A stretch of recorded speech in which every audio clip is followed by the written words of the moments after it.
यार संस्कृतीला पण आजच कोड द्यायचं होतं. काय असेल आणि हे कोड सुटलं नाही तर ती एकटी होस्ट करणार आहे यार. रोहितला मस्त कोड घातलंय मी, बघू त्याला ते सुटतंय का. आणि जर त्याला ते नाही सुटलं तर आजचा अख्खा एपिसोड मी हँडल करणार. कसले फोटो असतील या संस्कृतीला पण ना. Okay okay okay okay party आहे. पार्टी म्हणजे शाळा म्हणजे मस्ती की पाठशाला म्हणजे शाळा सुटली पार्टी फुटली. Right boys one.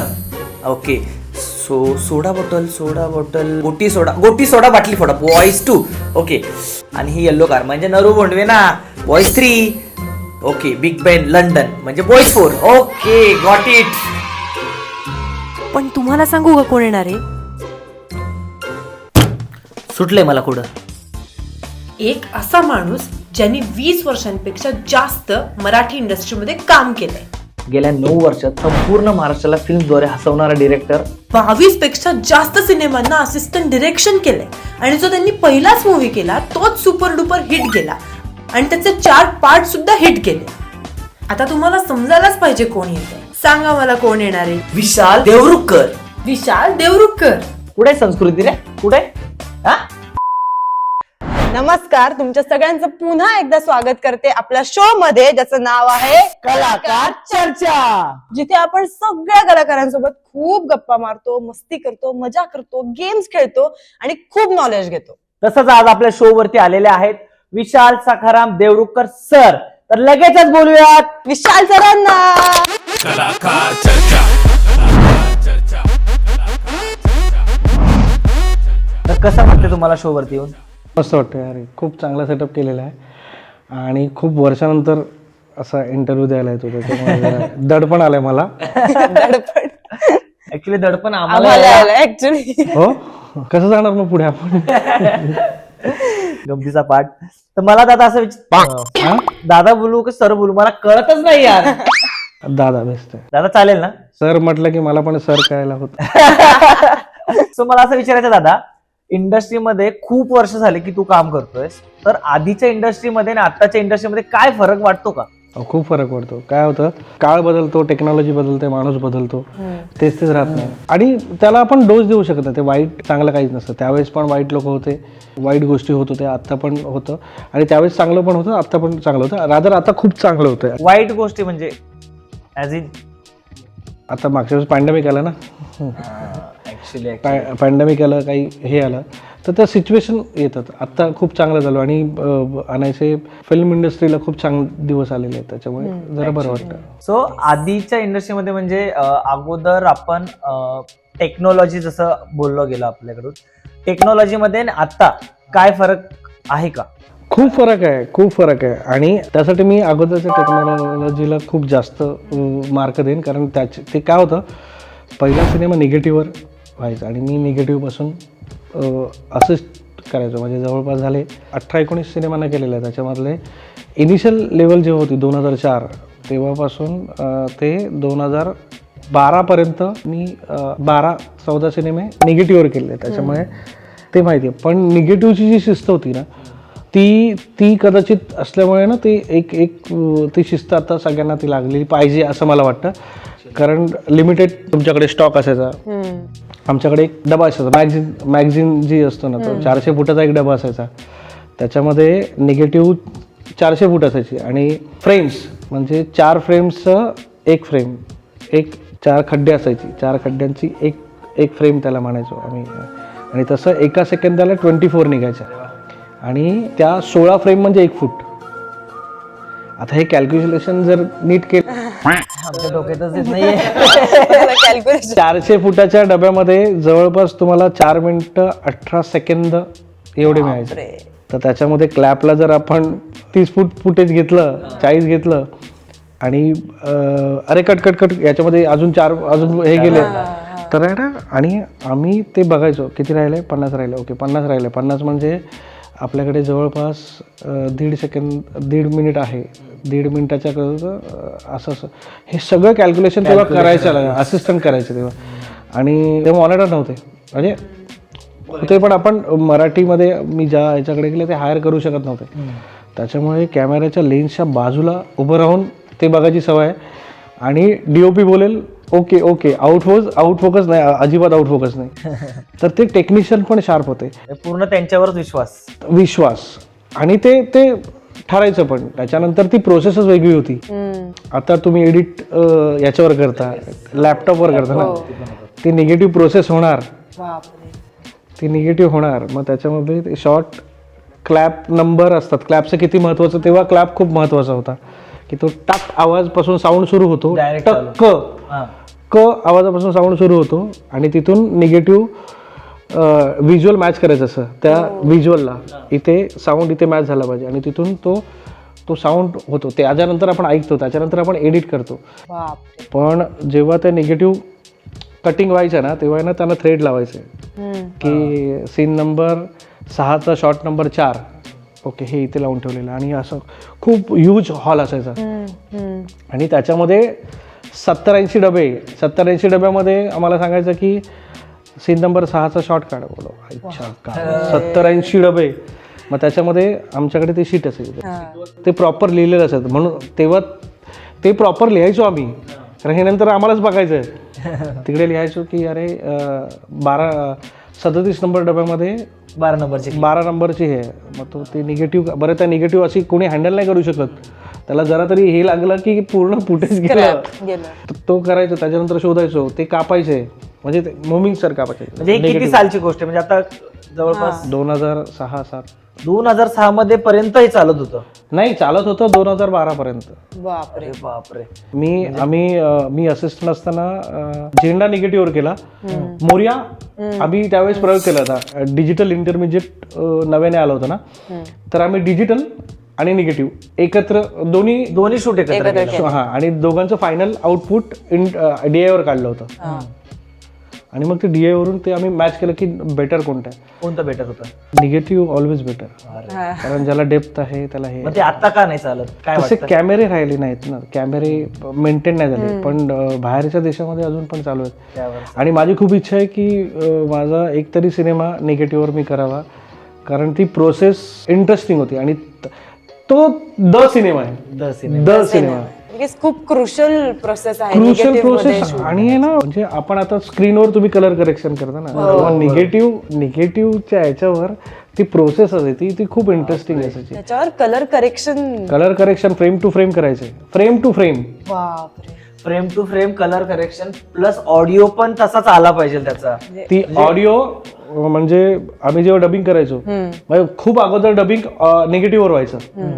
म्हणून जेव्हा डबिंग आर्टिस्ट असतील ते 10 वेळा रिहर्सल करायचे आणि मग टेक द्यायचे, कारण निगेटिव्ह वाया जायची. कारण 8-9 हजाराचा ती निगेटिव्हचा डबा, तो स्टॉक, तो वाया जाईल. मग त्याच्यानंतर एक नवीन प्रोसेस आली की आपण नियोंडो सॉफ्टवेअर आलं, त्या सॉफ्टवेअर आपण डबिंग करतो.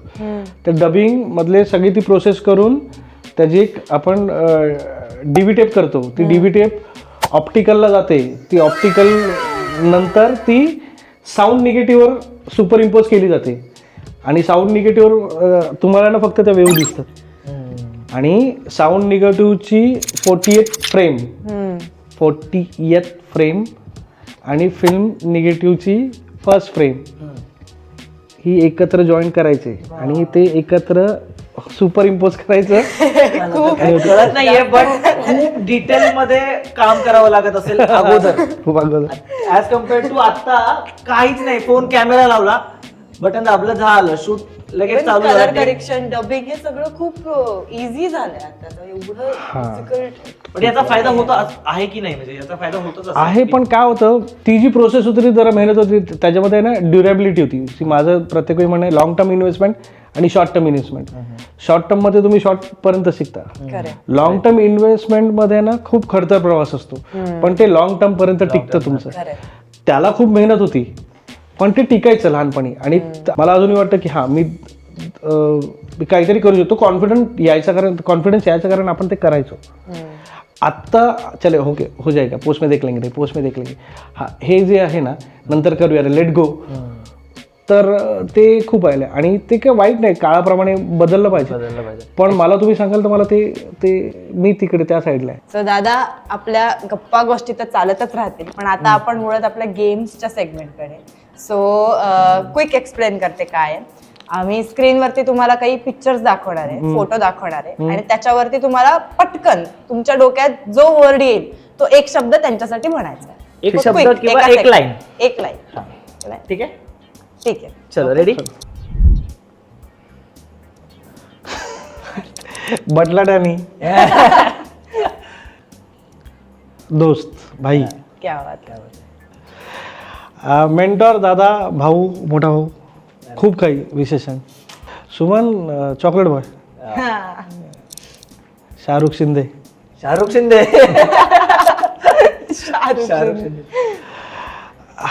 भूक लागली, पटकन द्या. मासे जीव की प्राण. अरे ओळखतो हिला, बघितलं एवढंच. Everest entertainment, Sanjay Chhabria. कोण आहे? अरे आत्ताच सेम. चांगली माणसं, म्हणजे माझ्यातला मी बाहेर काढण्यासाठी मदत करणारे लोक. क्या बात आहे. अरे एक होता विदूषक आणि राहिला माझं काम करायचं. मी आलो आणि गेले. पण काळजी करू नका, अभिनय माझ्यासोबत आहे. मामा म्हणजे मी 3 सिनेमे केले, पण हे खरंच मामा आहेत. काय सगळे आयुष्य आहे, याच्या पलीकडे काय नाही. आणि तिकडे ते चष्मा घातलेली आहे रंजनाताई,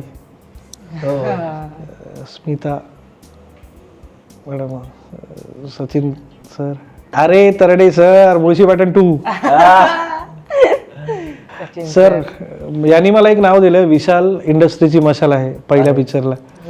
सर मी तो शब्द खरा करून दाखवीन. अरे मांजरेकर सर, मला असिस्ट करायचं होतं, पण सर मला ती वेळ मिळाली नाही सर. सर हे गॉडफादर आपले आत्ताचे आमचे. केदार शिंदे सर महाराष्ट्राची लोकधारा शाहीर साहेब आहे. सर काय बोलू, डार्लिंग. आणि थँक्स मला दरवेळी माझ्या कोशातून बाहेर काढण्यासाठी जे कान पिळता माझे. क्या बात आहे. ड्रामा क्वीन आहे ही कॅरिकेचर. थँक्यू सो मच दादा, खूप मजा आली. क्या बात आहे, क्या बात आहे. मस्त. त्याच्यामधला एक जो फोटो आहे, त्यांनी पिळगावकरांनी मला सांगितलं होतं की तू इंडस्ट्रीची मशाल आहेस, मशाल. मग पार्थ भालेराव आणि हे लोक काय करतात, मशालीवरचे फोटो टाकतात आणि सांगतात सर ओळखा हा कोण आहे. विशाल देवरुखकर. म्हणजे as a assistant director 20 film, म्हणजे 20 पेक्षा जास्तच केले असतील. त्यानंतर डिरेक्शन क्षेत्राकडे आले, म्हणजे डिरेक्शन करायचं, बाबा मला आता एक फिल्म डिरेक्शन करायचं का फिल्म मध्ये. एवढा टाइम घेतला, म्हणजे 20 फिल्म झाल्यानंतर ऍज अ डिरेक्टर म्हणून तुम्ही डेब्यू केला, ते पण बॉईज थ्रू. तो पिक्चर म्हणजे पूर्ण महाराष्ट्राला वेळ लावलाय त्या पिक्चरने. आणि लाईक एक नाही तर 4 पार्ट हिट. काय म्हणजे सुरुवात कशी झाली, म्हणजे कॉन्सेप्ट आली कशी ही. झुंग्या धैर्या हे माझे लहानपणाचे मित्र आहेत. अरे तर हे सिक्रेट आहे नावामागचं. हा, जो आता माझ्या बरोबर, एक त्यातला एक माझ्या बरोबर आहे, जो आमचं बालपण तसं गेलं. फिअरलेस होतं, त्याच्यामुळे गमवायला काहीच नव्हतं. त्याच्यामुळे त्याच्यानंतर जो विनोद यायचा किंवा त्याच्यानंतर जे गोष्टी यायच्या ना, त्याच्यामध्ये खूप हे होतं. ब्रॉन अँड बॉटम धारावी, मी अगोदरच्या इंटरव्ह्यू मध्ये पण तुम्ही बघितलं असेल. तर लोकांना असं वाटतं अरे काय धारावी, पण मला कधीच नाही वाटत. मी खूप एन्जॉय केलं माझं बालपण. मी माझं लहानपण खूप एन्जॉय केलं. काही गोष्टी केल्या त्यावेळेस, मी दारूची भट्टी काढायचो. अरे बापरे. पण ते मला ऑफेंडेड कधीच वाटलं नाही, कारण मला 20 रुपये मिळायचे तिथे. आणि ते त्या परिसरासाठी पण ऑफेंडेड नव्हतं ते. पण नंतर काय हे केलं. पण ते मला माझ्या आई वडिलांना पण कधीच नाही वाटलं की असं काय करतो मी. ती प्रोसेस एन्जॉय करायचो. म्हणजे धारावीमध्ये राहत असलेला माणूस काय बघितलं असेल तर लाईक धारावी अशी लाईक मुंबईमधली सगळ्यात मोठी काय म्हणता येईल आपल्याला झोपडपट्टी. सो तिथे बघण्यामध्ये आला असेल, जसं सांगितलं आता दारूभट्टी वगैरे किंवा फायटिंग, भांडणं वगैरे, म्हणजे काय खून असतील, काही म्हणजे एकदम क्राईम वाला एरिया. पण ते सगळं लहानपणापासून बघितलंय. आणि बॉईज फिल्म म्हणजे त्याचं आणि त्याचं काही म्हणजे संबंध नाही, हेच नाहीये. म्हणजे आता काय होतं, तुम्ही जेव्हा दिग्दर्शक म्हणता ना, तर तुम्हाला सगळे जॉनर आले पाहिजेत. कारण असं लोक आता मला करतात हे की नाही रे हा कॉमेडी डिरेक्टर, हा कॉमेडी चांगला करू शकतो, ड्रामा करू शकत नाही. पण याच्या अगोदर मी असिस्टंट असताना ड्रामा पण केलेत ना, पॉलिटिकल ड्रामा केलेत, सगळे केलेत. ते जरी नसेल, तुम्ही एक शेफ चांगली दाल खिचडी बनवतो याचा अर्थ तो बिर्याणी बनवू शकत नाही का? शेफ सगळं बनवू शकतो ना. बरोबर. पण ठीक आहे, तर ते प्रत्येकाचा पॉईंट ऑफ व्ह्यू असतो ना की आम्हाला चांगलंच पाहिजे, आम्हाला चांगली दाल खिचडी खायची, तर हा प्रत्येकाचा पॉईंट ऑफ व्ह्यू. पण त्याच्यामुळे काय होतं, माझ्यातलं मी कधीच एक्सप्लोर होत नाही. त्याच्यामुळे मला असं वाटलं की लोक मला देत नाही तर मी चेंज केलं पाहिजे. मला असं वाटलं मी काळाप्रमाणे बदललो पाहिजे. मी काळाच्या मागे मला राहायचं आवडत नाही, कारण आमचे बाप लोक कधी काळाच्या मागे नव्हते, ते 50 वर्ष पुढे होते, आम्ही 10 वर्ष पण पुढे जात नाही होत दिग्दर्शनामध्ये.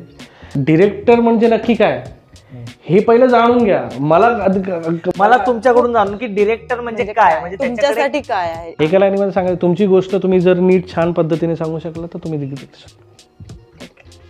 आता हे खूप छोटं आहे. जसं सेम मी शांताराम बापूचं एक म्हणणं होतं ना की आपला सिनेमा एका लाईनीमध्ये सांगितला पाहिजे की एक माणूस स्वतःच्याच कुणाच्या आरोपाखाली फासावर गेला. त्या पिक्चर बघितल्यानंतरची त्या वाक्यामधली डेप्थ जेवढी आहे ना, तेवढीच मी आता जे वाक्य सांगितलं ते त्याची डेप्थ आहे. आजकाल खूप इझिली सगळे मी डिरेक्शन करतो. कारण इझी गोष्टी आपण मेहनत करत नाही ना, डोकं नाही चालवत ना, आपलं डोकं नाही चालवायचं. ऍक्च्युली याच मुद्द्याला धरून विचारायचंय की आजकालचे ट्रेंड्स आणि रील्स जे जनरेशन आहे, खूप रील्स बनवतात आणि रील्स वरती ऍक्टिंग करून त्यांना म्हणजे ऍक्टिंग शिकतात ते ऍक्च्युली असं म्हणतात. बट ते किती तुम्हाला योग्य? आणि अजून एक प्रश्न त्याच्यामध्येच ऍड करतो की रील्स इफ अगर कुणाला ऑडिशन घ्यायचं असेल तर पहिले इन्स्टा आयडी पण मागतात. ते मला काय कळालंच नाही, म्हणजे काय सांगाल? तुझ्या पहिल्या प्रश्नाचं उत्तर. रील बनवणं आणि त्यांचे फॉलोअर्स हे एक व्हर्च्युअल जग आहे. एक व्हर्च्युअल जग आहे. हा, ते इमॅजिन केलेलं आहे आणि ते ह्या लोकांना बघायला येतील असं सगळ्यांना वाटतं. पण तसं काहीच नसतं. प्रेक्षक ॲक्टर लोकांना बघायला येतात. जर मला कोणताही कलाकार प्रत्येक 2 मिनिटाला मला जर इकडे दिसत असेल आणि मला तो फुकट दिसत असेल तर मी 100 रुपयाचं तिकीट काढून थिएटरला का जाऊ? बरोबर. तुझा प्रश्न. ॲक्टिंगचे आहेत ना, किंवा ह्याचं जी बेसिक गोष्ट आहे वाचन, त्याच्यानंतर एकांकिका स्पर्धा. मी अजून पण एकांकिकांना फॉलो करतो. मला ह्या वर्षाच्या विचारा, ह्या वर्षाच्या सगळ्या एकांकिका मला माहिती आहेत, मागच्या वर्षाच्या माहिती आहेत, सगळ्या माहिती आहेत. का? कारण आत्तापर्यंत तुम्ही जेवढे पण टेक्निशियन बघतात ना, याच्यातले 80% लोक इंडस्ट्रीमध्ये ना पहिले ॲक्टिंग करायला आले होते एकांकिकेमधून. कुणाचं काही झालं नाही म्हणून ते डिरेक्टर झालेत किंवा आणि हिट डिरेक्टर झालेले आहेत असं नाही. पण माझ्यासोबत सगळेच, म्हणजे आपलं बच्चन साहेब गेल्यापासून प्रसाद ओक, तरडे सर आणि तुम्ही जेवढ्यांची नाव घ्या, हे सगळे एकांकिकेमधून आलेले आहेत. ते त्यांनी कधीच रील केलं नाही आहेत. तर मी म्हणत नाही की रील हे चुकीचं आहे, पण तेच ॲक्टिंगचं खरं माध्यम आहे किंवा त्याच्यापासूनच आपल्याला कामं मिळणार आहेत. आणि आपले जितके फॉलोअर्स असतील तेवढे काम हे इमॅजिन करणं माझ्या मते तरी चुकीचं आहे. त्यांनी तो बाकी त्यांचा प्रश्न आहे. सगळ्या एकांकिका करणाऱ्या मुलांचं आहे ना, मी खरंच धन्यवाद मानतोय की तुम्ही ती प्रथा अजूनपर्यंत चालू ठेवलीत. याच्या काळामध्ये तुम्ही ती प्रथा चालू केली आहेत. मला खूप मुलांचे फोन येतात जेव्हा कळतं की यार कोणत्या तरी रील स्टारला घेतलं, मग आम्ही एकांकिकेमध्ये करतोय, तेव्हा मी बोलू शांत राहा सगळ्यांनी. मी बोलू ना, short term investment, long term investment. तुम्ही तुमच्या सातत्याने करा, तुम्ही तुमच्यापर्यंत पोहोचणार, तुमच्या डेस्टिनीला पोहोचणार. त्याचं झालं म्हणून आपण चुकीचे आहोत हे ठरवणं चुकीचं आहे ना. त्यांना मिळालं, ठीक आहे, त्यांनी गाड्या घेतल्या, हे घेतलं, पण ठीक आहे, पुढे काय? सिनेमाच्या पुढे खूप असतं ना, रील्सच्या पुढे काय? तुम्ही जेव्हा डिरेक्शन करायला लागला तेव्हा तुम्ही आधीपासूनच डिरेक्टर व्हायचं हे ठरवलं नव्हतं यात आम्हाला. तुम्ही एकांकिका पण करायचं, हे करायचं. मग डिरेक्शन मध्ये तुम्ही कसे आलात? डिरेक्शनमुळे आलोय ना, असिस्टंट होत होतं ना, काही गोष्टी डेव्हलप करायला गेल्या. आणि आहे ना, मी खूप बिझी असतो, खूप असिस्टंट म्हणून काम करायचो ना, आणि सडनली मला काम येणं बंद झालं. सडनली. त्याच्यानंतर विचार केला, यार आपण फिल्म डिरेक्ट करू शकतो असं मला वाटलं. बोलो ठीक आहे यार, इमॅजिन करूया. माझ्या मित्रासोबत मी एका कॉफी शॉपमध्ये, मोठ्या कॉफी शॉपमध्ये बसायचो. स्ट्रगल तसा करायचा आपण. श्रीलीला पुढचे 3 महिने श्रीच होता तो, कारण ते लिहिताच येत नव्हतं. कारण वही पुस्तक घेतलं, श्री तो नाही, तो श्री तसाच होता 3 महिने, कारण लिहू शकत नव्हतं, फक्त डिस्कस करायचो. पण शब्दसाठा कसा करायचा, मग त्याच्यानंतर कळलं अरे आपण खूपच हे गेलो, आपल्याला बेसिक आपण सुरुवात केली पाहिजे, जी मी केली नव्हती. म्हणजे ही सुरुवात असिस्टंट डिरेक्टरच्या आधीची. हो नाही, त्याच्या अगोदर केलं होतं, पण असिस्टंट डिरेक्टर जेव्हा सुरुवात केली त्याच्यानंतर ते टेक्निकली ज्ञान मिळत गेलं. पुस्तकांपासून आणि संहितेपासून वेगळं झालं, संहिता डेव्हलप करा. आणि तोपर्यंत एक डेकेड गेलं होतं. डेकेड नंतर प्रत्येक वर्षानंतर तुमच्या पद्धती बदलतात आणि ते एक डेकेड गेलं होतं. तर एक डेकेड नंतर परत एकदा गेलो, श्री काय लिहायचं मी.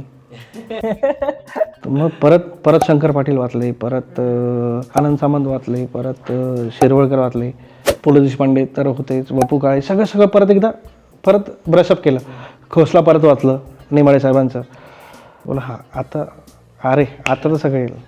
बोला अरे परत आपण लॅक केला, आपण वर्ल्ड सिनेमात नाही पाहिला की जगात काय चाललंय. मग माझ्याकडे पैसे थोडेसेच होते. मी हार्ड डिस्क विकत घेतली आणि इंटरनेटमध्ये जाऊन काही सिनेमांची नावं घेतली. ती लिस्ट अजून पण आहे माझ्याकडे, 200-300 सिनेमांची, सगळे डाउनलोड केले. आणि मी दिवसाला 3 सिनेमे बघायचो आणि मला मजा यायला लागली होती. आणि मग बॉयची प्रोसेस सुरू, मग व्हिज्युअलायझेशन थोडं हळूहळू जरा डेव्हलप होत गेलं फिल्मकडे. मग आहे ना सगळ्या गोष्टी अशा समोर आल्या की कशावर करायचं. माझे लहानपणाचे कॅरेक्टर होते फेअरलेस. आम्ही झोपडपट्टी मधली पोरं जेव्हा चर्चगेट बीचगेटला असं सिडनॅप मिडनॅप कॉलेजच्या बाहेर येऊन जेव्हा जायचो ना, तेव्हा त्यांच्यातला आणि आमच्यातला फरक कळायचा. तर अशी जर पोरं तिकडे गेली, फेअरलेस पोरं, कारण ते जरा पुसकेच असतात, कारण त्यांनी ते जग बघितलं नसतं जे आपण हार्ड जग, तसे गेले. आणि तसं जर केलं तर काय होईल. बोला हां हे चांगलं आहे. पहिलं 2 कॅरेक्टर कसे असले पाहिजे त्याचा विचार करूया आपण. असं 3 कॅरेक्टर, एक साधा मुलगा आणि 2 कॅरेक्टर, असं हे स्केलेटन घेऊन मी आमचे राजेंद्र शिंदे सर, बॉयचे प्रोड्युसर, यांच्याकडे गेलो. आणि शशांक कुलकर्णी सर, शशांक सरांनी हे ऐकलं. त्यांना ही आयडिया, आय डोंट नो 3 याच्यामध्ये त्यांना काय आयडिया आवडली. बोलू अरे ओके हां म्हणजे करते. सरांना पण आवडलं. बोलत चला ही डेव्हलप कर. एक लेखक होता, त्यांनी त्याला हवा तसा सिनेमा दिला, पण मला नाही आवडला. मग मी सांगितलं की मला तो नाही सिनेमा करायचा, मला वेगळा सिनेमा करायचा आहे. मग ऋषिकेश कोळी भेटला. ऋषीला सांगितलं ऋषिकेश पण एकांकिकेपासून ना, आणि मोठा रायटर एकांकिकेवरला, मोठं नाव. तो बोललो मला जे हवं ते लिहिशील. बोलो तुला काय हवं आहे. मग आम्ही बाहेर गेलो. 8 दिवस फक्त आम्ही बोलत होतो कसं हवं आहे. आणि खूप पिक्चर नेले होते. आज हा पिक्चर बघूया, रात्री झोपताना तो पिक्चर बघूया, सोबतच. हा लिहेस ना. बोलो अरे काय वाटलं मग, करतो की नाही. बोलो अरे 9 दिवस झाले आपल्याला ऐकवायचं. ते अवधूत दादा ऑन बोर्ड होता. अवधूत दादा, आम्ही मुळशीला होतो. राजेंद्र सर फोन करतायत, आम्ही कधी येऊ ऐकायला, कधी येऊ. We are very excited. इकडे काय तारंबळ झाली. इथे आज क्या करणे का, इधर जाणे का, घुमते. नंतर मग रात्री 3 वाजता मला ऋषिकेशने उठवलं. बोला काय स्क्रीन प्ले रेडी. रात्री 3 वाजता. आदल्या दिवशी 10 वाजता झोपलो होतो. मी झोपलो होतो, तो परत उठला 12 वाजता, लिहायला लागला. ती किक बसलाय ना, त्याला ती किक बसली. रात्री 3 वाजता किक बसली. त्याला तो निशाचर आहे, त्याला कधी किक बसते. आणि तोपर्यंत आपल्याला थांबावं लागतं की नाही. पण तो ते सगळं आकलन करून इकडे सगळं मांडत असतो. तो त्याच्यावर आणत, जोपर्यंत त्याच्या इकडे होत नाही तोपर्यंत तो आणत नाही. तो सगळ्यात सुंदर रायटर. तर रेडी बोला, रेडी ऐकलं. बोला करेक्ट आहे ऋषी, हेच पाहिजे होतं मला. ठीक आहे उद्या बोला अरे हे पॉइंटर्स आहेत, एलॅबरेट. बोलो करणार नाही, रात्र आपली आहे. एकांकिकेला रात्र आपली असते ना, एका दिवसा. एक रात्र, आदल्या दिवशीची रात्र खूप सगळ्यात भारी असते एकांकीच्या प्रयोगाच्या दिवशीची. बोलो तिकडे जादूची कांडी फिरते. तर आले सगळे. आणि मी कॉन्फिडंट होतो की हे आवडलं, कारण मला प्रचंड आवडलं होतं की यार हे पाहिजे यार मला. आणि तो खूप वर्षानंतरचा आनंद झाला की मला हवं तसं कोणीतरी लिहिलेलं आहे. ऋषिकेश दादा, तुम्ही एकच नंबर फिल्म लिहिली. सो थँक्स टू ऋषिकेश, त्यांनी तो सिनेमा लिहिला. तुम्ही कधी ठरवलं की आता 10 पार्ट म्हणजे आपण करू शकतो याच्या पुढे? तिसऱ्या नंतर आम्ही ठरवलं की यार आपण आता लाईफ मध्ये आलोय ना, आपण आता सोडायचं नाही. आता आपण रेकॉर्ड करायचा. जन्माला आलो ना तर आयुष्यामध्ये वर्ल्ड रेकॉर्ड करायचं नाही, जायचं. दादा कोणकीने केलं की नाही, आपण रेकॉर्ड करायचं. त्याचं कास्टिंग कसं केलं, म्हणजे काय विचार केला की पार्थ भालेरावला घ्यायचं, प्रतीक लाडला घ्यायचं, रितिकाला घ्यायचं, किंवा ओमकार भोजने झाला, गौरव मोरे झाला, हे 4ही पार्ट पर्यंत कसं कास्टिंग झालं तुमचं? सी पार्थ मी लास्ट टाइम सांगितलं की पार्थ डे 1 पासून माझ्या डोक्यात होता अच्छा आणि अजून एक दुसरा नोट होतं, पण त्यांनी मला 3 वेळा नाही म्हटलं त्याचं नाव. पण आता माझ्यावर त्यांनी सिनेमा केला त्याच्यानंतर गेस करा. गेस करा. तो यायचा सिनेमातून, तो आम्ही तर केलेला आहे. आणि तो त्यावेळेस तो बरोबर होता की मला नाही वाटत त्याचा मास नव्हता, पण तो बरोबर होता. म्हणजे त्या ज्या लेवलला होता त्यांनी तो त्याच्या लेवलला बरोबर होता आणि मला काहीच ऑफेंडेड वाटलं नाही, त्याला पण अजून पण ऑफेंडेड वाटत नाही ते. त्याच्यानंतर मी ऑडिशन ठेवलं होतं ना, तेव्हा मी एक शॉर्ट फिल्म बघितली होती. शॉर्ट फिल्मचा ट्रेलर बघितला, त्यातले डोळे बघितले, बोललो हा मला पाहिजे, धैर्य म्हणून. मार्चमध्ये भरपूर उखाडा होता आणि मुंबईमध्ये साठे कॉलेजला ऑडिशन ठेवले होते. औरंगाबादवरून एक स्कॉर्पिओ आली, एवढ्या गरमीमध्ये लेदरचं जॅकेट घेतलेले 3 माणसं उतरली आणि मी असं वर्गातून एक कोण आयटम आहे भाई, आणि गॉगल लावून एक स्टाईलमध्ये चालत होते. मला नाही वाटलं हा करेक्ट आहे, फक्त यांनी ऑडिशन माझं नीट दिलं पाहिजे, हा कोण आहे. मी जेव्हा बोललो ना तेव्हा म्हणजे बच्चन माझा सीन ऐकताना कसं असेल तसा होता आणि मला मार हा सर स्क्रिप्ट हातात दिली ना मग अवकातवर आला एवढं. ओके, तर एक त्याचे वडील होते आणि दुसरा त्याचा मामा होता आणि दे आर व्हेरी लाईक म्हणजे फिल्मी लोकांना भेटताना आपण ते रूट होते ते आणि ते ऑनेस्ट होते. असंच जातात फिल्मी लोकांना भेटायला. ओके, अच्छा ओके. जॅकेट हा. स्कॉर्पिओ. तर प्रतीक मला जेवढा चंट वाटला होता ना येताना तेवढा प्रतीक होता. प्रतीक आई शपथ. आणि प्रतीक स्क्रिप्ट घेतल्यावर संपलं प्रतीकचं. चार सगळे असिस्टंट उभे राहिले ना कॅमेराला.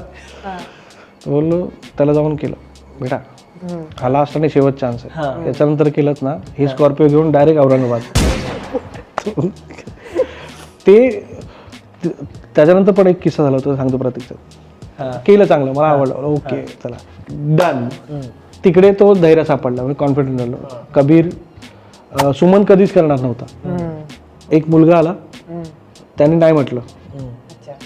17 मेला शूट, 10 मेला त्याने नाही म्हटलं. मग पुढे कसं करायचं, मग सरांनी सांगितलं सुमनवर ट्राय कर. बोललो सर असं नको, सुमनला शिकणं गरजेचं आहे. बोललो मग शिकव. पण सुमन कॅरेक्टर वाईज जात होता. मग सुमनला ऋषिकेश कोळी आणि आम्ही दोघांनी जरा ट्रेन केलं एक वेगळ्या हिशोबात. आणि मग ते झालं, मग सुमनचं कास्टिंग झालं. ऑडिशन चालू होतं ना, तिकडे एक फॉरेनर मुलीचा वॉक मला फक्त पाहिजे होता. आणि तेव्हा खूप मुलीचे ऑडिशन केल्यानंतर मी त्याला सांगितलं अरे तिने जे एक वॉक केलं होतं ना, ते पोरगी कोण आहे जरा बघ एकदा. आणि ती निघाली रितिका. आणि रितिकाला मी बोलवलं आणि मी सांगितलं मी सांगतोच आता ॲक्सेंटमध्ये सगळे डायलॉग बोल. तिची ग्रास्पिंग पॉवर एवढी सुंदर आहे ना, तिने पटकन अडॅप्ट केलं. मी सांगितलं तर पटकन सगळं पटकन केलं आणि ते सगळ्यात सुंदर बाळ बॉईजच्या ह्याच्यामधलं सगळं सुंदर बाळ ते आहे. गुणी. हां गुणी. पार्थ सगळ्यात गुणी.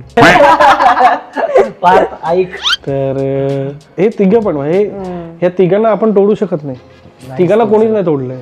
तर ते इंडिव्हिज्युअल असतं तेव्हा आपण तोडू शकतो, पण तिघांना एकत्र नाही तोडू शकत आपण. तर त्याच्यानंतर ओमकार भोजनेच्या मी एकांकिका बघितल्या होत्या. त्याच्यानंतर आम्ही बॉईज 1चं प्रमोशन करायला एका शोमध्ये गेलो होतो. तेव्हा तो एक स्किट करत होता. तेव्हा बघितलं अरे हे कोण आहे. ऋषिकेशने सांगितलं अरे मी त्याला आणलाय इथे मुंबईमध्ये. म्हणजे असं सॉर्ट ऑफ झालं होतं. त्यांनी कुठेतरी ऐकलं होतं. बोलो ऋषी यार इसके लिए कुछ तो लिखते मी. ओके. मग भोजनेला समोर ठेवून ती स्क्रिप्ट लिहिली भोजनेला आणि त्याला सांगितलं की असंच करायचं. भोजने रिहर्सलला आला, सगळं भोजनेचं कास्टिंग झालं. बॉईज 3मध्ये 4थ्यामध्ये आहे ना भोजनेचा आहे ना डोळ्याचा न्यूरोलॉजिकल काहीतरी प्रॉब्लेम झाला आणि आम्हाला ट्रॅव्हल करायला त्याला नाही सांगितलं होतं. त्याने सांगितलं की सर मी नाही करू शकत, पण आपण पुढच्या पार्टला पण आता प्लीज. सगळ्यांचं असं झालं भोजने नाही. ऍक्च्युली आम्ही सुद्धा खूप एक्सपेक्ट करत होतो की भोजने असायला पाहिजे होतं. पण ते मेडिकल रिझनमुळे आम्ही भोजने आणि आम्ही थांबलो. बोललो तुझी हेल्थ खूप महत्वाची. तर त्याच्यानंतर बोललो आता भोजनेची जागा कोण घेऊ शकतं. One and only. Dattu one and only नाही. तर मी बोललो गौऱ्याला एकदा विचारतो, आपण कॅरेक्टर चेंज करूया. नरूचा भाव असं कॅरेक्टर आलं, नरू गेला. खूप डिस्कशन झाल्यानंतर गौऱ्याला भेटलो, गौऱ्याला पहिलं बोलवलं. तर गौऱ्या पहिला त्याला वाटलं अरे एक, कारण मी अगोदर आहे ना एक कॅरेक्टर होतं त्याच्यावर गौऱ्याला फोन केला, भाई एक दिन का कॅरेक्टर आहे तेरे को करणे का, हे सही आहे, कारण तो पुढे मी वाढवेन कदाचित. तर तो त्या हिशोबाने एक दिवसाच्या कॅरेक्टरसाठी मला पुण्याला बोलवलं. यार गाडी बिडी पाठवून, यार सॉलिड आहे. त्याला बस मी जेवण येतो, जरा खाऊन घेऊन येतो. तो बसला, चहा बी दिली ना. तो मी फक्त त्या समोर जायला घाबरत, बिल्टअप माझी पद्धत आहे, बिल्टअप त्याला दिलं पाहिजे. साहेब आहे, बोलो ओके बाय. काय बोलो काय नाही, तुला नरू भोंडवे करायचं आहे. काय होती रिॲक्शन? माझा नवीन बोललो नरू भोंडवे करायचं आहे. ओके. त्यावर एक मित्र आला होता, पाणी दे काय नाही. म्हणजे काय करायचं मला. बोललो ओमकार आता नाही आहे, तर नरू भोंडवेचं कॅरेक्टर आहे हे तुला करायचं आहे. बोलो सर नाही सर. बोलो का. बोलो ते कॅरेक्टर खूप मोठं केलं ते ओमकारने, आणि माझ्या हातातून काय चुकलं ना तर सर ते कम्पॅरिझन होईल. बोललो तुला समोर बसून दिग्दर्शक सांगतो की नाही, माझं पण करिअर बरबाद हो की नाही, दोघांचं करूया आपण, तुझं एकट्याचं नाही होणार. जर झालं तर माझ्यावर विश्वास ठेव. बोलो मला विचार करायचा वेळ द्या. ठीक आहे. गाडीत बसला, 15 मिनिटाला फोन आला, मी करतो सर. बोलो ओके. बोलो पण प्रवास जरा खूप कठीण आहे. बोलो ठीक आहे, वर्कशॉपला यावं लागेल. बोलो येतो. आणि तेव्हा मी डिसाईड केलं होतं की यार गौऱ्याला ना पुशअप करण्यासाठी ना तिकडे बसणं, त्याच्या कम्फर्ट झोनचा कोणतरी दुसरा कॅरेक्टर पाहिजे. बोलो बनेचं एक कॅरेक्टर मी केलं होतं अगोदर. बनेला सांगितलं, बने त्याच्याबरोबर आला. आता तो आला ना की त्याला जरा कॉन्फिडन्स आला. आणि मग हे लोक रात्री शूटिंग पॅकअप झाल्यावर आहे ना, ते आमच्याकडे यायचे, वर्कशॉप करायचे, डायरेक्ट शूटिंगवर. शूटिंग संपलं 2 दिवस, परत शूटिंगवरून पॅकअप आमच्याकडे यायचे. असं ते झोपायचेच नाही दोघं पण. आणि मला कॉन्फिडंट होता की अरे हे एकांकिकवाले आहेत ना, हे असं नाही करणार ते. मग चालपासून, आणि ते पहिल्यांदा कॅरेक्टर वेगळं गौरव मोरेच वाटत होता. बोललो मला गौरव मोरे नाही वाटला पाहिजे यार.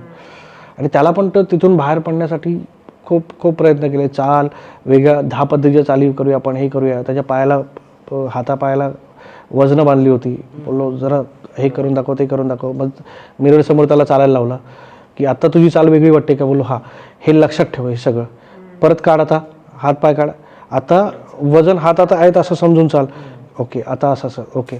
बघ आपल्याला ओमकार भुजने पण नाही करायचं आहे, गौरव मोरे, आपल्याला नरू करायचं आहे आणि तो वेगळा करायचा आहे. बोलो पण सर मला एक्सेप्ट करतील काय. बोलो दोघांना नाही करणार ना, नाही तुझ्यावर मी आहे, कशाला टेन्शन घेतो, गेलो तो आपण दोघं जाऊ. प्रोड्युसरचं म्हणणं तोपर्यंत आम्ही सगळे कॉन्फिडंट झालो होतो. बोलो सर बघ मेलं तो सगळे एकत्र मरू, बॉईजची सिरीजच संपेल इकडे, नाहीतर आपण वरती येऊ, पण आपण सिनेमा करायचा. कारण ओमकार असणं खूपच गरजेचं आहे, पण तो आता नाही आहे. देवानी नाही साथ दिली आपल्याला. आपण शो नाही थांबू शकत. शो आपल्याला करावंच लागणार आणि प्रेक्षकांसाठी करावं लागणार. ठीक आहे. मग तो प्रवास केला आणि मग तुम्हाला माहितीच आहे काय झालं तो. तर यांनी घडवलेल्या ऍक्टर्सला काहीतरी बोलायचं यांच्याबद्दल, ते आपण बघूयात. काय बोलायचं. सो सर तुमच्यासाठी. मी गेस केलंय पण मला माहिती. Sir Parth here. सो मला त्यांनी असं विचारलं की तुझा सरांबरोबरचा अनुभव कसा होता. तर मला असं झालं की 6 वर्षांचा अनुभव असं 60 सेकंदात कसा सांगायचा. पण तरी मी थोडंसं सांगणार की एकतर मला अजून असे तेव्हाचे सर आमचे जेव्हा ते मला पहिल्यांदा व्हॉइस ऐकायला आले होते आणि मी सरांना हट्ट करत होतो की मला सुमनचा रोल करायचा आहे, पण त्यांनी मला कन्व्हिन्स केलं की नाही तू भुंग्याच का. आणि आता आपण बघतो की त्याचे 4 पार्ट चालले आणि लोकांना भुंग्या एवढा आवडला.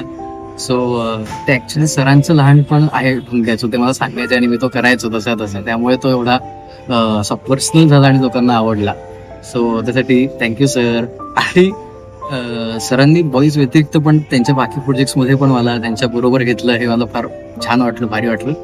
आणि सरांनी अजून एक सगळ्यात महत्त्वाचं असं की मागचाच आमचा लास्ट बॉईजचा जो प्रोजेक्ट झाला तर त्याच्यावेळेला खूप स्ट्रगल केलं आम्ही सगळ्यांनी, माझ्या एका एकट्याच्या विजामुळे. पण सर थांबले, म्हणजे आमचं प्रोडक्शन पण आणि सर पण. सो हे माझ्याबरोबर थांबले आणि त्यांनी हाच निर्णय घेतला की आपण पार्थ आल्यावरच सिनेमा करायचा. त्यासाठी पण धन्यवाद सर. आणि आपण बॉईज 60 पर्यंत असंच करत राहूयात, मेन किंवा आमचे ग्रँड चिल्ड्रन आले तरी सुद्धा अशी आशा व्यक्त करतो. धन्यवाद सर. हाय विशाल दादा, कसा आहेस? मला असं सांगितलं गेलं की तुझ्याबद्दल 1 मिनिट बोलायचं आहे, पण मला वाटतं की 1 मिनिट खूप कमी आहे तुझ्याबद्दल बोलण्यासाठी. पण मला तुला हे नक्की सांगायला आवडेल की अजूनही मी जिथे कुठे जाते तिकडे सगळ्यात पहिले मला ग्रेस म्हणूनच ओळखलं जातं. त्यामुळे माझ्या या पहिल्या हिट सिनेमासाठी मी खूप खूप ग्रेटफुल आहे.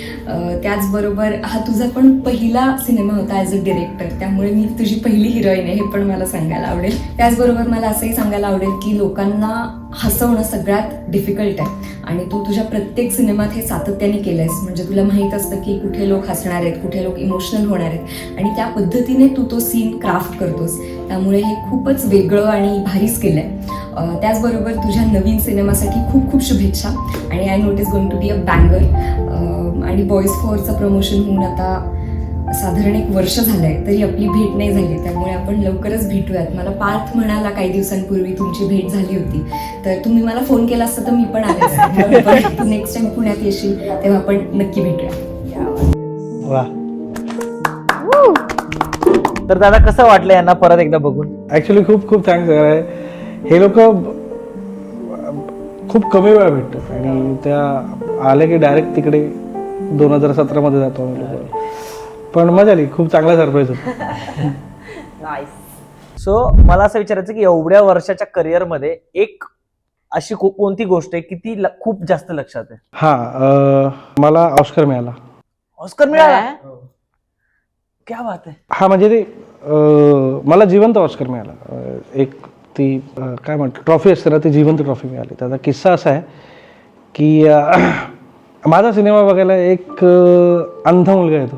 अंध मुलगा सिनेमा बघायला? हो. आणि तो माझ्या सिनेमाचा खूप मोठा फॅन आहे. आणि हे जेव्हा मला कळलं, मी बॉयजचा मी प्रमोशन करत होतो आणि मला PVRच्या लोकांनी फोन केला की सर तुम्ही या, तुमच्यासाठी सरप्राईज आहे, टीम घेऊन या. तर मी गेलो. पिक्चर झाला, सगळे टाळ्या वाजायला लागले, शहारे आले अंगावर. तर त्यांनी सांगितलं की सर एक सरप्राईज आहे. 2 मुलं एका अंध मुलाला आमच्याकडे घेऊन येत होते. बोलो सर हा तुमचे सगळे पिक्चर एन्जॉय करतो तुमचं, आणि हा इथे आमच्याकडेच येतो आणि तुमचे सगळे पिक्चर एन्जॉय करतो. बोलो हो. मला आहे ना खूप भरून आलं. बोलो अजून याच्या पुढे ऑस्कर काय पाहिजे आता आपल्याला, ऑस्कर नको. त्याला विचारलं की, त्याला मी बोललो की तू ज्या ढुंग्या धैर्याला बघतो ते कुठे आहेत माहिती आहे दादा तुला? त्याचा हात घेतला, त्याचा हात थरथरत होता. त्याचा हात घेतला आणि डुंग्याच्या हातावर ठेवला. बोललो हा डुंग्या आहे. श्वास थांबला. बोललो हात घेतला, हा धैर्या, हा सुमंत आणि मी विशाल देवरुखकर या सिनेमात आहे. तर त्याला त्याच्या डोळ्यातून पाणी येत होतं. बोललो मी मला आयुष्यात वाटलं कधीच नव्हतं की मी ह्या लोकांना भेटेन. मी त्याला विचारलं तू माझे सगळे सिनेमे बघतो? बोलो हो, मी बॉईज सगळे बघतो. बोलो कोण आवडतं? बोलो ढुंग्या. बोलो का? बोलतो लय बाराच आहे. बोललो मग कबीर नाही आवडत तुला? बोलतो नाही, पहिल्या पिक्चर मध्ये आवडायचा, ते भिंत भिंत तोडून तो गेला होता. पण आता जर आता हे नरू कसं वाटतो? नाही, नरू यावेळेस खूप छान वाटलं.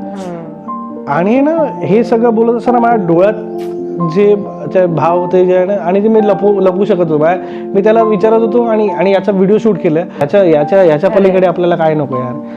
एक अंध मुलगा आपला सिनेमा एन्जॉय करतो, मला मोठी गोष्ट नाही असू शकत असं वाटतं मला.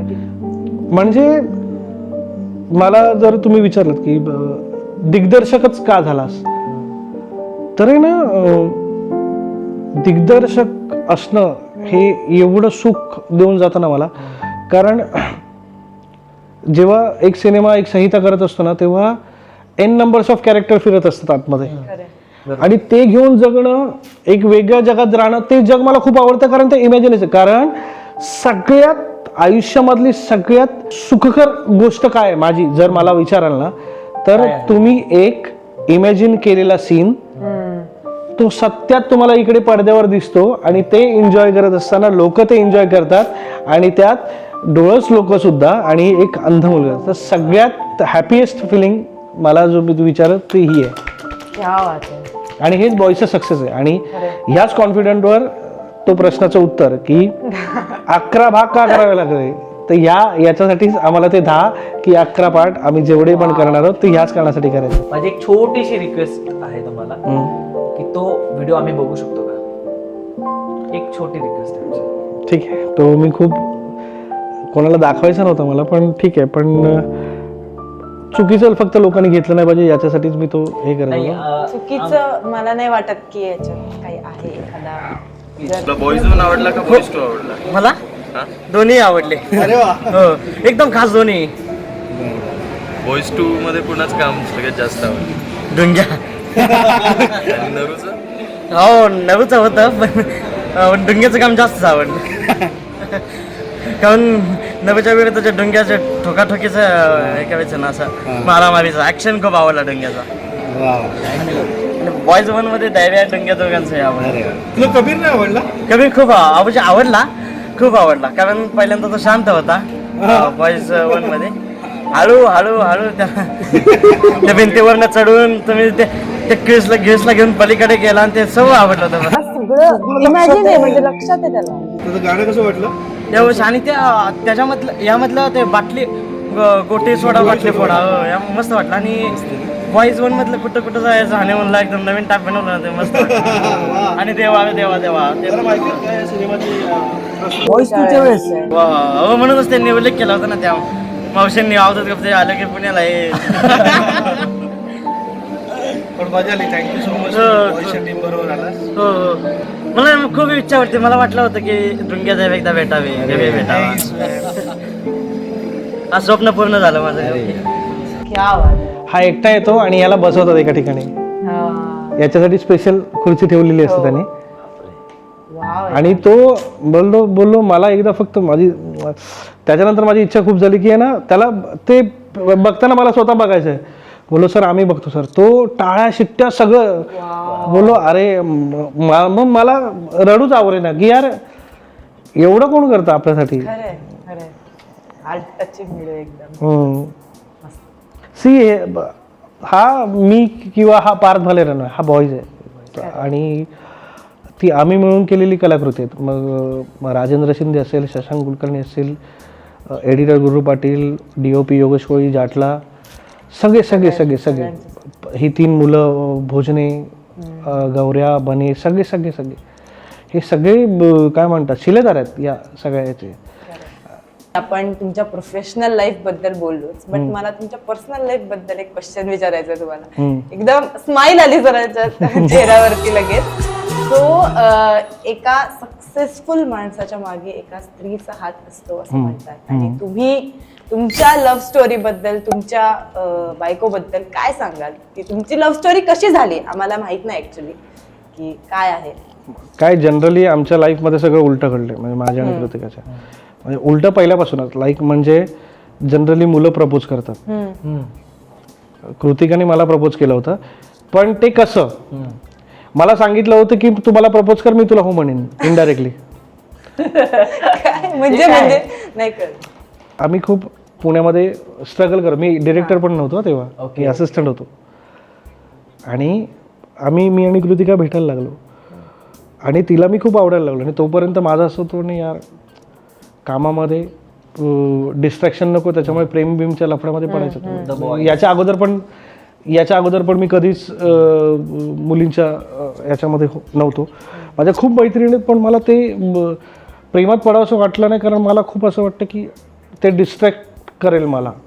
बॉईज मध्ये सेम गोष्ट झाली फक्त उलटी झाली.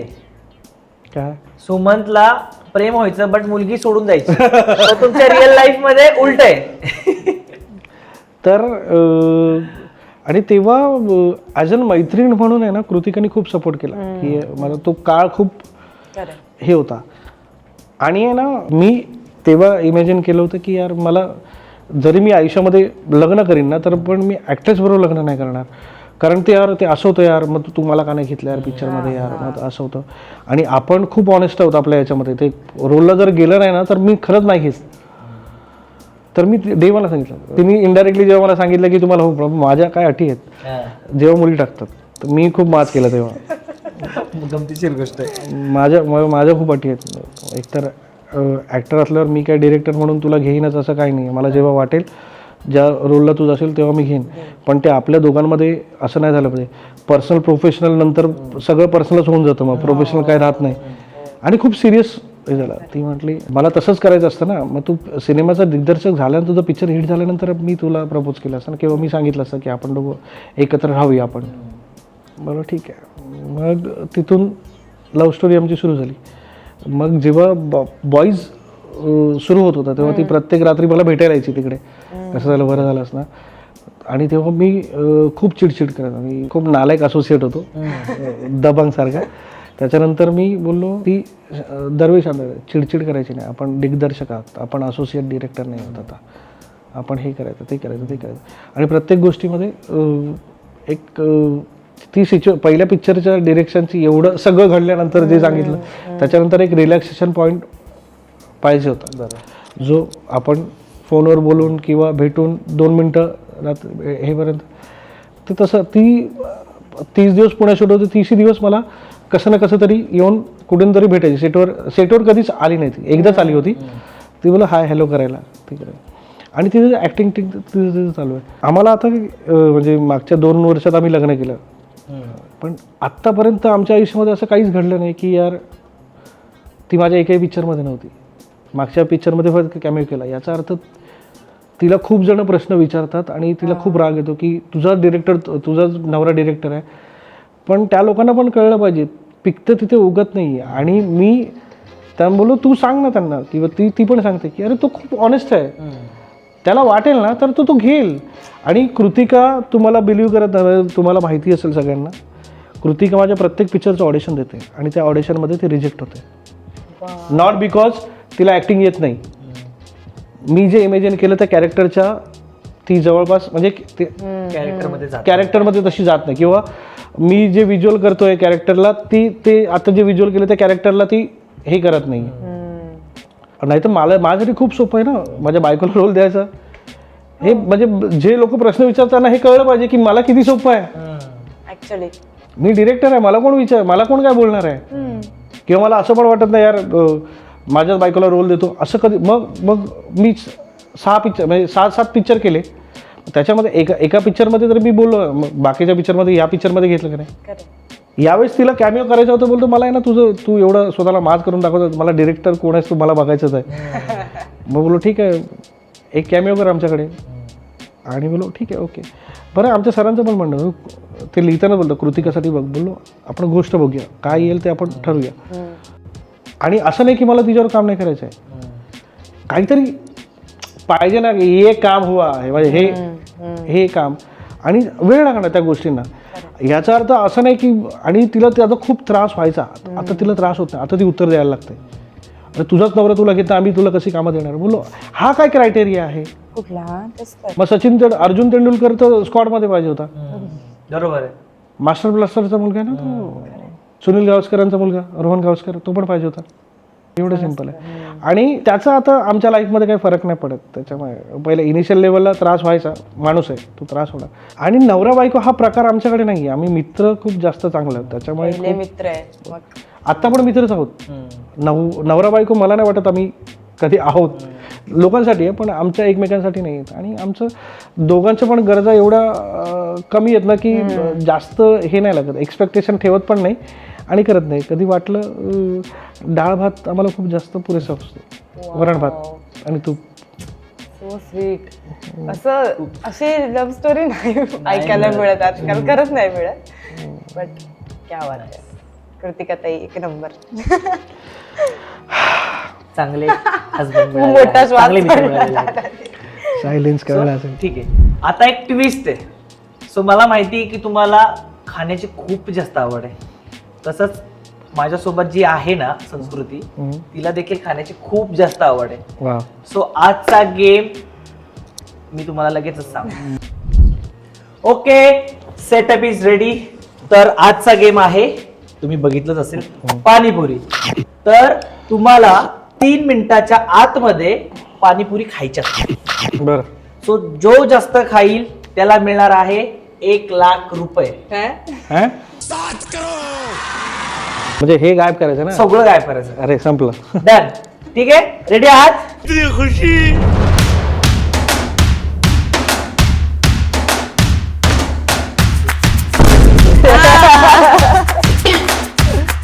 सो 3 मिनिटाच्या आतमध्ये जो जास्त पाणीपुरी खाईल तो विनर असणार आहे आपला. ठीक आहे, डन.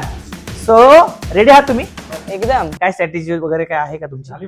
काय एकदम जे दिसेल ते खाणार आहे मी, काय नाही. So 3, 2, 1 start. ओके, पाणी 1 + 1 2 + 2 3 + 3. मी खाऊ शकतो. नाही मला खाऊचं आहे. तेव्हा मी सगळं बघतो. 5. नाईस. हो, 5. तर कुठे राहणार आहे? संस्कृती जिंकायचं. लवकर टीममध्ये काम करायचं ना. हा, मग लवकर. त्यांना जर हरवलं तर तुला टीममध्ये घेणार नाही. त्याच्यात तो विचार करायचा. सो विचार करून गेम खेळ. मी तुमच्या ये चाहिए खाते वक्त कोई बोलता नहीं. ओ माय गॉड, इकडे दुसरं चालू पण झालं. नाही, आपण डाऊन करतो. Come on. तोपर्यंत तुम्हाला मजा येते ना. मजा येत असेल तर लगेच चॅनलला सबस्क्राईब करा आणि कमेंट करा कोण जिंकते. चालू. Come on. संस्कृती विशाल दादा. एकदम ठीक आहे. तुम्हाला काय वाटतं कोण जिंकेल? ठीक आहे, लास्टचे 45 सेकंड राहिलेले आहेत. ठीक आहे, हरी अप फास्ट.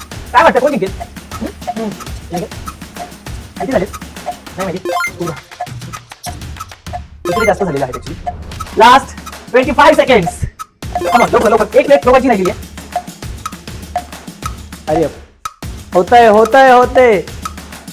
हम जीतने वाले हैं. Last 10 second. 10, 9, 8, 7, 6, 3, 2, 1 and it. Done.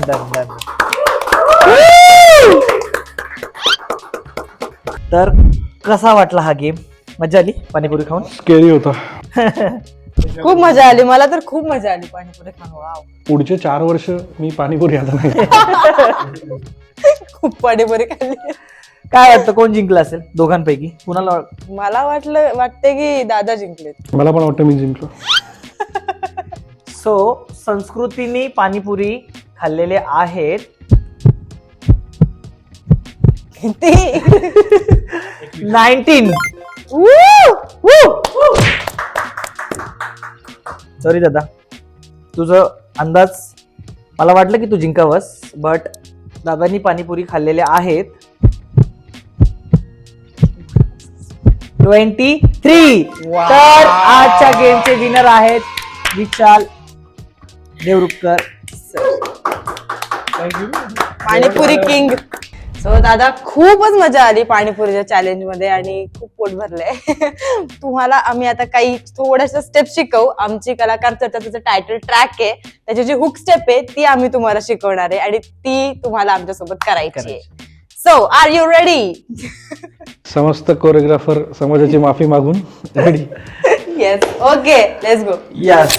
Marathi भाषेचा दर्जा आहे, कलाकारांची चर्चा आहे, जीवनाबद्दल पण जाणूया सर्व, हात कलेचा आरसा आहे. रोहित संस्कृती सोबत धिंगाणा चालू, थोड्या गप्पा गोष्टी आणि थोडं खेळू, करूया खूप सारा फन, विचारूया थोडे क्वेश्चन, नकोय डोक्याला टेन्शन, चला चालू करूया ऍक्शन. कलाकार चर्चा.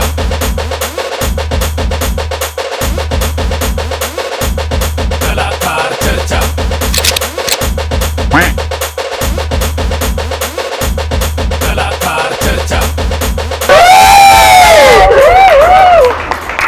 परत एकदा समस्त कोरिओग्राफर समाजाची माफी. पण मजा आली. मजा आली. येस. One take okay. म्हणते का करायचंय तुम्हाला एकदा परत? नाही नाही.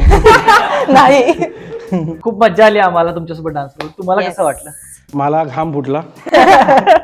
पण खरं सांगायचं तर आहे ना, थँक्यू रोहित आणि संस्कृती. खूप दिवसानंतर वेंट आउट झालो.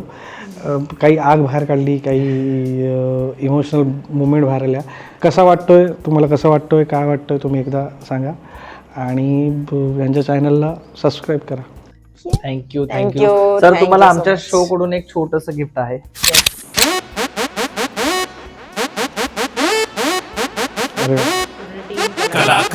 अरे ओपन करू शकता. मजा आली. तर कसा वाटला तुम्हाला आजचा एपिसोड? नक्कीच तुम्हाला आजचा एपिसोड आवडला असेल तर लगेचच तुम्ही चॅनलला लाईक करा, सबस्क्राईब करा आणि शेअर करा. थँक्यू. कलाकार चर्चा